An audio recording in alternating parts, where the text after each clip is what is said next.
Tonight, live at 5, cutting it. The interest rate is slashed to 3%, its lowest level for more than 50 years.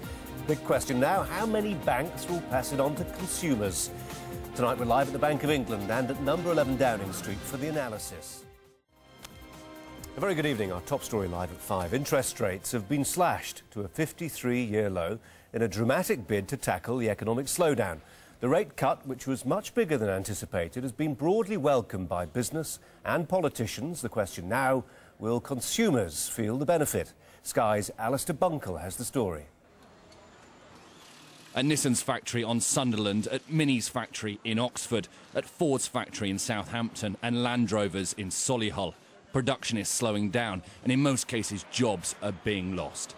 Sales at Land Rover are down 58% on last year, and the chief executive says that banks need to pass on the interest rate cut. If people don't feel that they can come into a car dealership and buy a car because they can't get credit or they're not confident, then that's what causes us to have to reduce our production, lay off workers. We have many component companies dependent on us, over 300 in the UK. So if we're taking production down, they have to do that as well, and they have to lay off workers also. According to the Halifax, house prices fell by yet another 2% last month.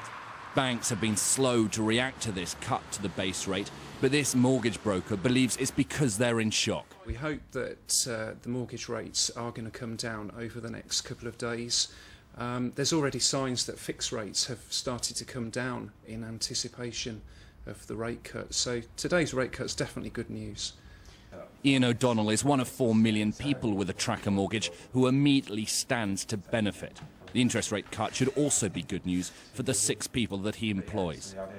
They're very much intermixed. So I have a mortgage on my own property, part of which has been borrowed against for funding the business at certain points, so I have a fairly large personal mortgage, so obviously a cut in interest rates will have an effect on that immediately. And then for the business, we obviously have an overdraft facility for the business, and that tracks the base rate, so again it will have an impact on that.